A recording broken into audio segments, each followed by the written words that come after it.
You don't like the Heisman Trophy winner, Fernando Mendoza, the guy that most people have projected at the top of the draft. That you put out a tweet listing 15 things that you kind of second guessed or questioned about Fernando Mendoza. Walk us through what you're seeing from Fernando that raises a red flag for you. Yeah, for sure. When I watch these college games, I always, say that I watch the film through what I call NFL colored glasses. So I'm watching these guys from an NFL perspective as far as, what works, what doesn't work in the NFL, because the college football and the NFL to me are two very different games. Even the size of the football is different, right? And it's so you look at the level of competition. Kenny Pickett found that out the hard way, but you look at the level of competition. You put that as one of the pieces of the puzzle, like Mr. Haley taught me. All these different factors go into it. And so, when I looked at Fernando Mendoza, there's some real concerns that as you mentioned that I listed. It's not that I don't like him. I just want him to get a fair valuation so that his grade can match what he's put on tape, which will give him the best possible chance to succeed in the NFL. Worst thing that can happen, these guys get unrealistic grades. They become bust because they never could live up to hype to begin with. With Mendoza, he's a stiff, rigid, kind of an awkward, systematic quarterback. Everything he does is systematic. He's a control guy. He likes to be in control of everything going on around him. He's a guy that works from his spot where he takes a snap in shotgun. He has that clapping cadence that they all do. Caleb's have some trouble adjusting to the cadence in Chicago. So that's going to be adjustment for him. But he works out of the pocket from his spot, almost like a statue. And he has that's the first problem. And he tries to make quick. I've looked at 14 games of Mendoza at Cal, 14 games at Indiana. He's a very limited. I really question if he can read defenses that well, because when you watch him on film, he's either making he looks like he knows where he's going with the ball before it's even snapped. It's like he just looks right to his left and throws it, or right to his right and throws it outside. He throws a quick little slant. He's a predetermined 1 to 2 read progression thrower, going into a league where you have to be able to read defenses. That's a huge concern. The other concern is that he's a guy that I don't think I think the reason why he gets rid of the ball so fast is because I don't think he can realistically feel front side or backside pressure that well. He's downfield focused. His eyes are downfield at all times. He can't feel pressure that well. When you watched him, look what Alabama did. Now, I understand that Alabama lost that game, but the first couple plays of the game, he folded like a tent in that pocket. As soon as that pressure came at him like that, eyes went down, folded. There was 3 sacks in that game. There was 2 other plays where that predetermined read or that first throw wasn't there. With 2 minutes to go in the second quarter against Alabama, he panicked and he had to run at 8:21 mark at the third quarter against Alabama. Same thing. He panicked and he ran. So I don't feel like he can feel the pressure. I don't think he can read defenses that well. And he's a guy that just seems like, and he's very an elementary route thrower. 80 to 90%, 70% of the throws, whatever it may be, he's either throwing it he loves to work outside the numbers, and he loves to go deep with the ball. He loves to make the throws that allow him to have the most leverage on the route. Okay, so he has most control of it. And so it's a lot of quick throws to the outside, quick hitches, bubble screens, or he's going with the inside slant, or he's going deep. Of the 16 passing attempts that Mendoza had against Alabama, 11 of those passes were exactly like that. So I think that altogether, he can't feel pressure that well. I don't think he reads defenses that well, and he throws an elementary route tree, and things have to be perfect for him. When he gets moved off his spot, now, if he moves himself off his spot, which is really still his spot when he rolls out to the outside because he's controlling it, but when he's forced off his spot, it's a different story.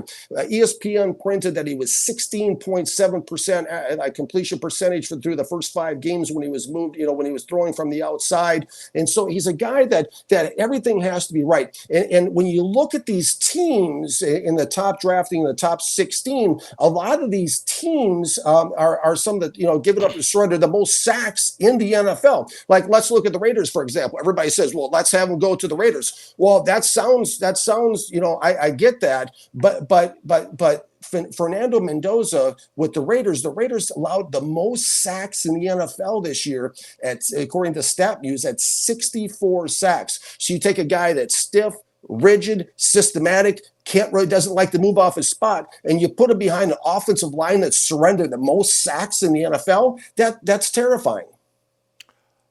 Man, here's where I think Tom Brady may see something else. And it's something I tweeted at you or DM'd you in terms of in the NFL, now that it's become more like college and the sidelines control the game. The coaches, the quarterbacks are more programmable because that's what the control has been moved over to the sideline. And this is a very, very coachable kid. He's Mm-hmm. a hardcore Christian. He believes in surrendering to male authority. And so when you look at like take a Shador Sanders, Shador's got some talent, but mentally he's got the wrong mindset for an NFL quarterback. He Mm-hmm. surrendering. He always wants to rebel against authority. The way he dresses, everything that he does, presents himself. He's rebelling. That's what Dion was. And so I think Tom Brady's going to see a highly coachable guy that may be just like Tom Brady was, maybe not the most talented guy coming into the NFL, but willing to surrender to Bill Belichick and just preach Bill Belichick's gospel, do whatever Bill Belichick tells him to do. And Tom feels you put the right coach with him and this kid's personality, a lot of these flaws that you see maybe turn into strengths because he's going to do whatever that coach tells him to do.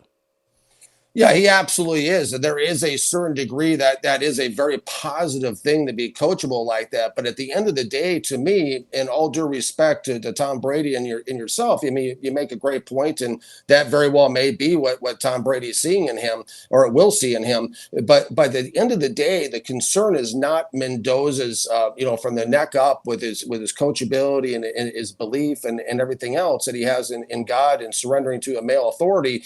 It's not that. It's ability. It's not coachability. It's ability. And to me, it's like when you have a quarterback. I mean, the NFL requires quarterbacks to make split-second adjustments. They have to be flexible. They have to be adaptable to situations. And so, because Drake May, for example, has some of that same built-in structure, but he can get outside the pocket. He has some flexibility. He has some athleticism. He can move around. He can make throws from the outsides and things like that.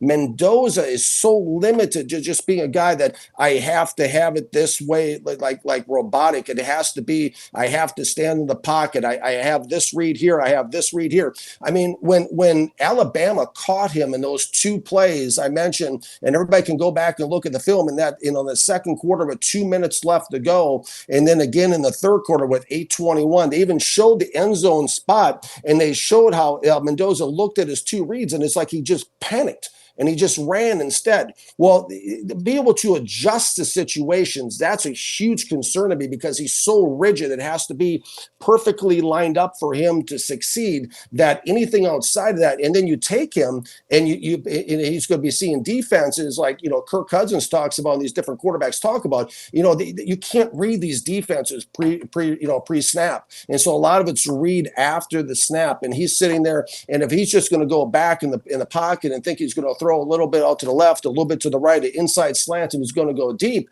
that's going to be a real problem. And teams have shown, I mean, he's not good with pressure in his face whatsoever. I mean, defensive coordinators are going to watch this, and they're going to see what Alabama did. They're going to watch the tape during the season. They're going to see the pressure in his face. They're going to see how he can't move that outside. Well, the key to the game, I mean, all Oregon has to do, all Dan Lanning has to do is get pressure up in his face, get him off his spot, and cover those short outsides, the deep part of the field, and cover the inside slants. And I would love to see what Fernando Mendoza has for a response. That's a lot. I hear what you're saying in terms of what they take these three or four things away. Is he going to get to the fifth or sixth thing? That's a lot. And Indiana's offensive line is pretty good. I Because again, I just love the authenticity, the honesty. I certainly, some of the things you pointed out in your long uh, text, I saw in the actual game against Alabama. I was like, oh, I know he's right about this. I just watched this with my own eyes. He, he's jumping and throwing passes, and it's there. It's clear as day on tape.